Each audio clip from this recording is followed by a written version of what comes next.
everyone, I'm Jo. Welcome back for another demo. Hope you're keeping well. Today we are keeping it really dainty and delicate. This is what we're looking at making. It's my version, let me just slip it off my wrist, my version of what is known as a tennis bracelet. And the way I've done it is I have used size 11 seed beads together with 3mm fire polish. If I flip it over to the back, you might be able to guess which stitch I've used. I've used a right angle weave net. Now we've covered right angle weave a number of times in some of my previous demos, but today we're going to use it to make this delicate little chain, and we'll embellish it with the 3mm fire polish beads. Not too many materials needed for this one, so here's my bracelet that I made in the silver, and I will pop the colours, the exact colours I used, in the description of this video, as I will do exactly the same for what we're using here. But I've got Duracoat Galvanised Gold in the size 11 seed beads, and I'm using Miyuki. And then I've got the 3mm fire polish beads, and the colour of these is known as Crystal Full Amber. I'm using £6 FireLine in black satin because I'm hoping the thread won't show up too much with my gold colours. I've got a toggle clasp, I've got a size 10 beading needle, and I have a thread zapper. So before we get going, you need to thread up your needle. I have popped a wingspan of thread onto my needle. Now, I have quite long arms, so it's roughly about 1.80 m. So if you were to thread on 2 meters of thread to your needle, you will have sufficient to make a bracelet. Well, let's just check the length of mine here. There you go, 7 inches long. So a wingspan of thread onto your needle. And if you're unsure how to measure a wingspan, it's basically with your arm stretched out to the side, from the tip of one middle finger on your left hand to the tip of the middle finger on your right hand, and that's a wingspan of thread. So we're ready to get going, and we're going to start off by beading this pretty little base, this little right angle weave net that's at the bottom of our bracelet. And we're going to start the initial stitch with some ladder stitch, and you're going to pick up 4 of your size 11 seed beads and move them down towards the end of your thread. You just need to leave a short little tail that you can either weave away at the end or you can tie off securely. I'll show you how to tie it off securely. You're going to pass the needle back through the first 2 11s that you've added. And once you've pulled your thread through, you'll find you have 2 columns of 2. And we're going to continue beading in this direction here. So I want my thread exiting the second column of 2 seed beads. So I'm going to pass the needle down through those 2. And that's just our little starting point on the end. We're now going to do our first little bit of right angle weave, and each little circle, pop those back there so you can see, each little circle is made up of 8 beads in total. So I've got 2, the 2 that I've just passed my needle down through, these 2 in the column on the right. I need to pick up another 6 to make my 8. So 2, 3, 4, 5, and 6. And I'm going to pass back down through those 2 to make up my 8. The thread's exiting from the bottom, and I'm going to pass through from the top to the bottom. And before I pick up any more beads, I need to pass through till I'm exiting the 2 that make up this right hand side. So I've come down through the 2 that make the left hand side. I'm going to pass through the 2 that form the base. and then up through the two that form the right hand side. So hopefully with me holding it like that, you can see 2 beads on the left, 2 on the bottom, 2 on the right, and 2 on the top for our little bit of right angle weave.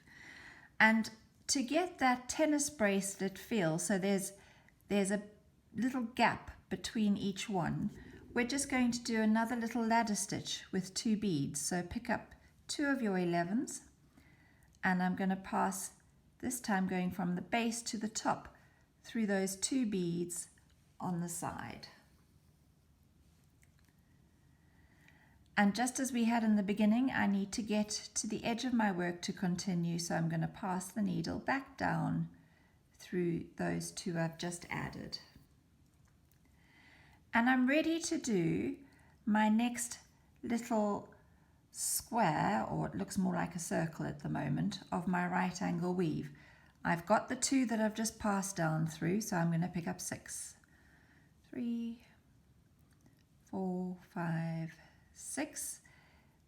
My thread is exiting from the bottom. I'm going to pass through from the top.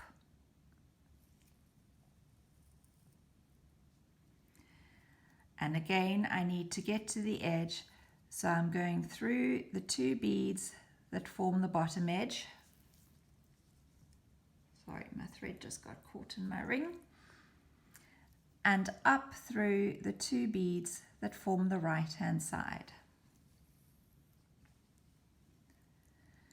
And before we form our next little bit of right angle weave, we want the little gap, which we're going to do with a ladder stitch and 2 size 11 seed beads, and we're just going to pass the needle straight back up through those 2.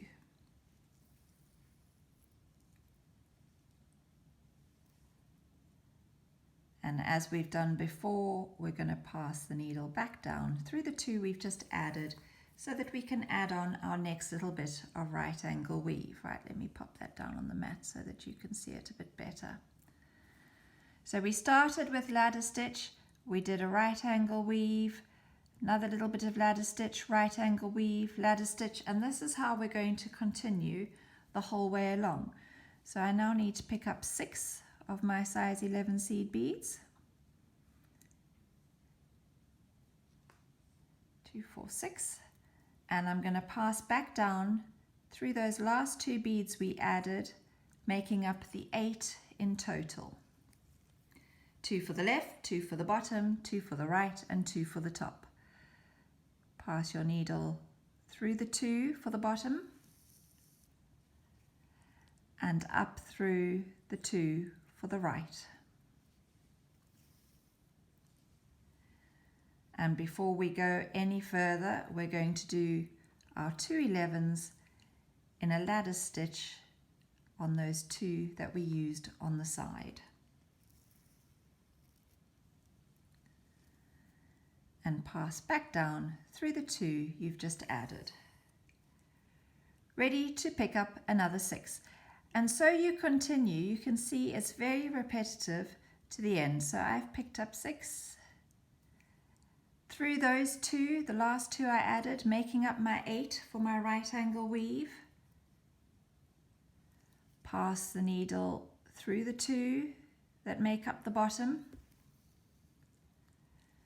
and through the 2 that form the right hand side. Now they don't look like squares at the moment, they look like little circles, and in fact even when I bring this in they look like little circles, but you can clearly see that there are 2 at the top, 2 on the left, 2 at the bottom, 2 on the right.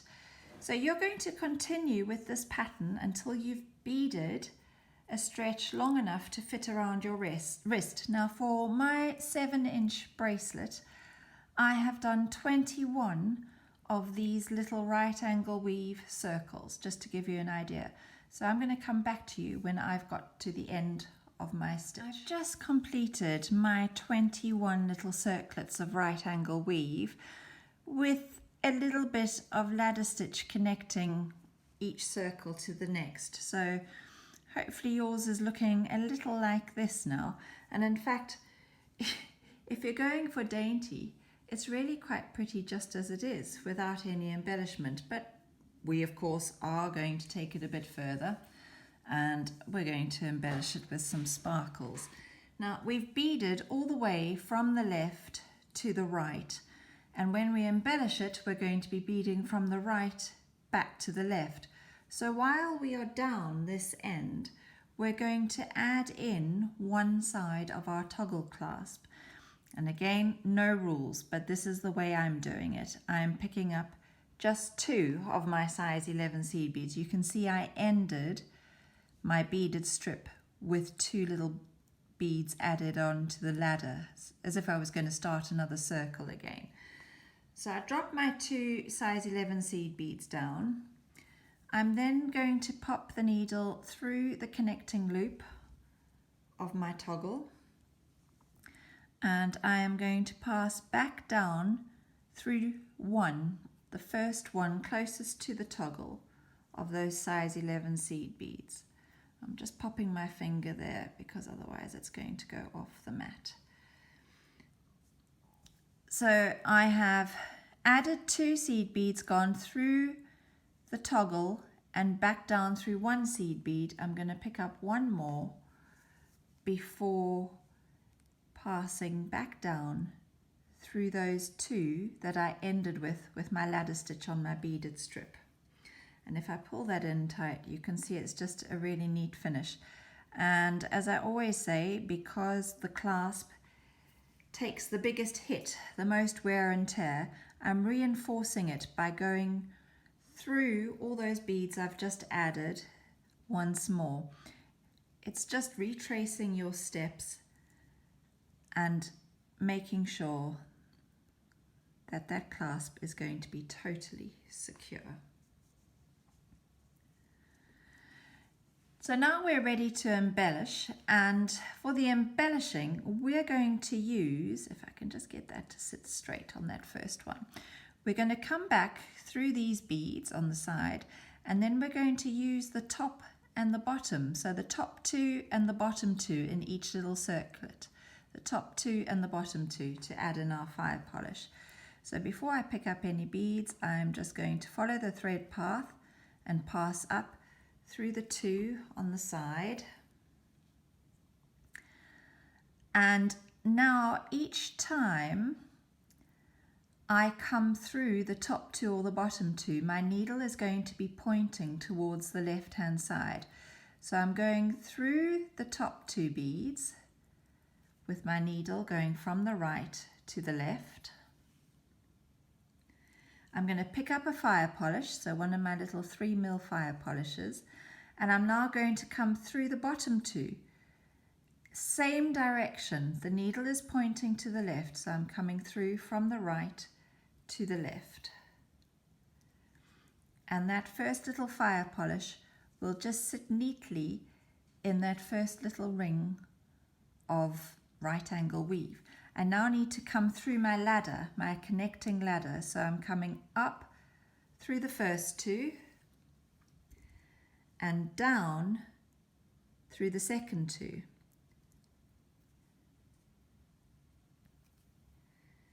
Now when we added this first fire polish, we came through the top 2 first. This time we're going to go through the bottom 2 first. So through the bottom 2 with my needle pointing to the left. Pick up a fire polish through the top 2 with my needle going in the same direction. And there is number 2 in place. So again, we need to come through our little connecting ladder. So down through 2 and up through 2. And now we're ready to use the top 2 again. So straight through the top 2 from the right to the left. Pick up a fire polish and straight through the bottom 2 from the right to the left. Number 3 in place, and pass up through your connecting ladder. Up through 2, down through 2. And now we're back to going through the bottom 2 first. So through the 2 on the bottom, from the right to the left, pick up a fire polish, and then straight through the top 2, from the right to the left.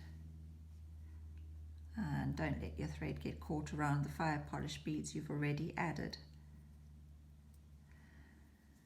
So there you can see how that's coming together. Now I'm going to continue doing exactly the same all the way along, and when I get to this side I'll come back to you and show you how to, well, we'll be able to finish off the other end of the clasp together. I've added all my little 3mm fire polish the whole way across, and I've come through my little ladder at the end here, so my working thread, that's the thread that's attached to my needle, is exiting the same bead as my little tail thread. And I'm going to add on the bar of my toggle now.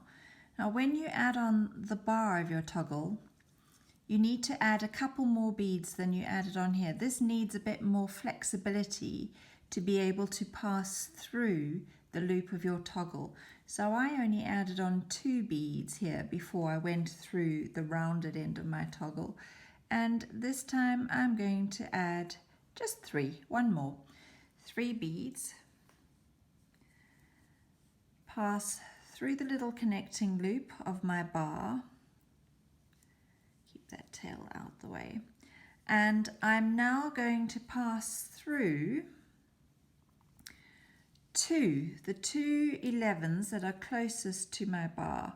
So when I attach the other side, I just passed through 1, but this time I'm going through 2, and it will give me a bit more flexibility when I need to pull the bar through the rounded loop. Now I'm going to pick up 1 more to go down the other side, and I'm going to pass back through those last little 2 that formed a ladder stitch. Now before I go any further and show you how I'm going to tie off the threads, I am going to reinforce this side just as I did this end with you.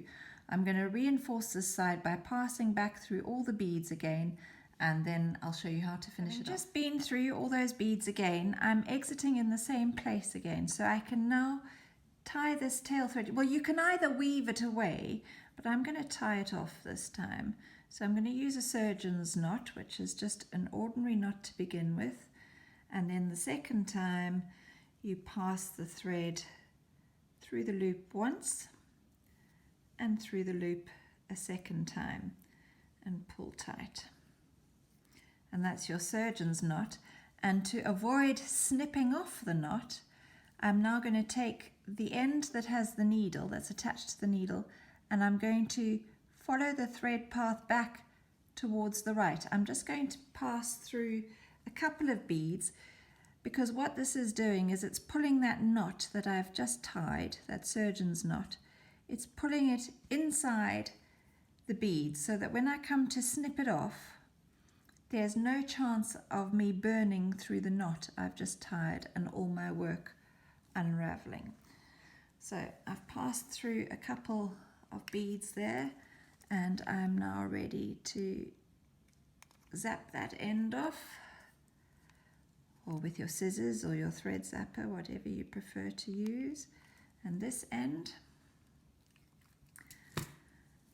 And there I have my completed little tennis bracelet. I'm going to bring the silver one back into shot as well. So there you go. I think they look quite classy, and they could actually look quite expensive if you thought of the metals. I quite often wear a lot of silver bangles, so this is really nice to have a textured little bangle or bracelet that I can wear with it. And by putting that little ladder stitch in between each one, it just gives it better fluidity, and it means that it drapes over your wrist so much better. So there you go, your little tennis bracelets. Have a go, try it out. If you have any questions, as always, pop them in the comments below and I will answer them as soon as possible. I just want to show you one last thing before I go. So we used 3mm fire polish here. I wanted to try it with 4mm and see how it was. And I actually think the 4mm is a little too big. And the reason I tried this is quite often people say, oh, I don't have 3mm. 4mm It's just a tiny bit bigger and it works, but I don't think not quite as well as the 3mm fire polish does. So I hope you've enjoyed this quick little demo. Hope you have fun with it. I'd love to see your makes if you do, so tag me in a post or pop them onto my Facebook page. And I'll be back soon with something new. So thank you so much for watching and see you next time. Bye.